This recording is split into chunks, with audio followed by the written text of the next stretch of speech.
Hey guys, I know it's been a long time since I've made a video, and I'm sorry that I don't have much of a video to give you today. Instead, what I'm going to do is talk about a lot of the pictures that I took when I went with my host family to Hiroshima and other surrounding areas about 4 months ago. So it's really overdue, but I want you guys to see the pictures that I took because there are a lot of beautiful things that I saw there on that trip. And so I'm just gonna show you the pictures and talk about them and tell you what was memorable about that trip. So the first place that we went together was Matsuyama, and you can see in this picture off in the distance on that hilltop there is a castle. And that's really the greatest memory that I had from Matsuyama was going up to see the castle. And actually, in the previous YouTube video that I released, that was the videos that I took when I was up in Matsuyama Castle. And so, yeah, so you've seen the video of leading up to the castle and the outside of, like, the outer area of the castle. But this shot is showing the castle from afar back in the more urban area of the city, looking up at it. This next picture shows from the top of Matsuyama Castle, looking out at the city over the rooftop. This next picture shows you some fish that are at the corner of the rooftops.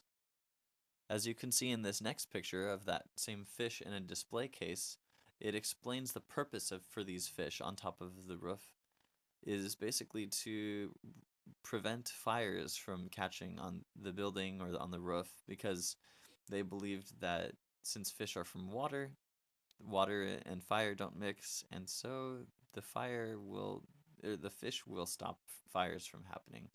So, because that was a real problem for buildings in ancient Japan as well as really all over the world, is because buildings were made out of wood, and wood is very flammable. So that was a problem.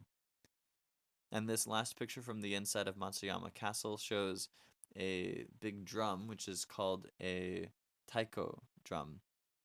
And you just hit it with big sticks, and it's really fun to watch. And it's fun to actually hit the thing too. I got to do that a couple times. The next area that I went to with my host family was Iwakuni. And in this picture, you can see in Iwakuni is Kintai Bridge, or Kintai Kyo, as the Japanese word is. But this is a beautiful bridge that has 5 arches and a really interesting history because it has such a distinctive and characteristic look and design. The natives of this area, when there was a large flood on the river that washed out the bridge, they at first they were trying their darndest to save the bridge from being washed away, but they were unable to do so. And so they finally raised enough money and they built the bridge exactly the same way that it was built the first time to have the same look. And it was really quite interesting to learn about that. This next picture shows a better view of all of the arches. Actually, I guess it only shows 4 and then the part of the 5th one on the left. And this last picture is just on top of the bridge. You can see the stairs that show how steep the curves and arches are of that bridge. And that is Mr. Nagata, my host father, with me. The other place in Iwakuni we went to is a castle that was created by the very first lord of Iwakuni domain.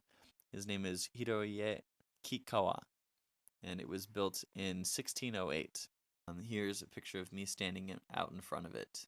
But the interesting thing was that inside they had a museum that showed a lot of the artifacts from that place and that time. This is a sword wielded by one of the warriors of that time, and the picture is not easy to really tell the scale, although you can see behind the glass is on the other side of the case there's someone else taking a picture of the sword, but it is about almost as tall as a normal human being. Like that sword is probably about 5.5 or so feet long.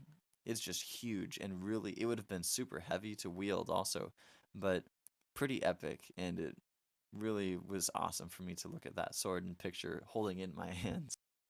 Next, my host family and I went to see Utsukushima, which is an island that holds a famous temple called Miyajima Temple. And this shows the temple gate, and it's actually out on the water. It's a little bit tough to see in this picture, but you'll see it again soon enough. So, on this island, as you can see, there are deer, and there are actually lots of them just kind of hanging around and pretty basically tame and people friendly. Here's a selfie with the deer, and you can see the deer is just kind of chilling there with me petting it. And there were a few deer on that island that I noticed were more wild, kind of, but it kind of ranged depending on where in the island the deer were. So this shows a better picture of how the gate of the temple is out in the water, and I think it was actually not even high tide at the time this picture was taken. It gets even higher, but there's also a lower tide where you can walk out to the gate and touch it. So, and here's me and Yusaku in front of the gate. The last place that my host family went to with me was Hiroshima City itself, which, if you can remember the name Hiroshima, it's probably because you know that Hiroshima and Nagasaki were the two Japanese cities that got an atomic bomb dropped on them in 1945. I had never witnessed firsthand the aftermath and the effects of an atomic bomb, but when I saw it with my own eyes, I couldn't speak. It was unspeakable what happens to people when a bomb of this kind is dropped. And you can see the building itself, how and this actually this was a memorial called the Ginbaku Dome, which it's Japanese for atomic bomb. But this dome was a council hall, I believe, in that city. And it was very close to the epicenter of the atomic bomb explosion. It has been not restored, but actually just preserved in its state that it was after the bomb exploded. So you can get a feel for the kind of destruction that the bomb actually causes, and it's unusual that the building itself is still standing and not completely demolished. They believe it's because the bomb detonated almost immediately above the building. But yeah, what I saw in the museum nearby, which is the Hiroshima Peace Memorial Museum, just showed all the um, terrible, awful things that happened to people who were caught in the explosion or even just close by the explosion. All of the fallout, radiation poisoning, and the effects that really echoed through the next several decades. And in a sense, it still is echoing throughout Japan's culture today. Um, and I was shocked that as an American, I would even be allowed to walk around in this country after what has happened at the hands of the Americans. Um, and I've had some serious consideration to do about um, a statement that my host father made. So, because he compared in the same sentence Hitler, Stalin, and Harry S. Truman.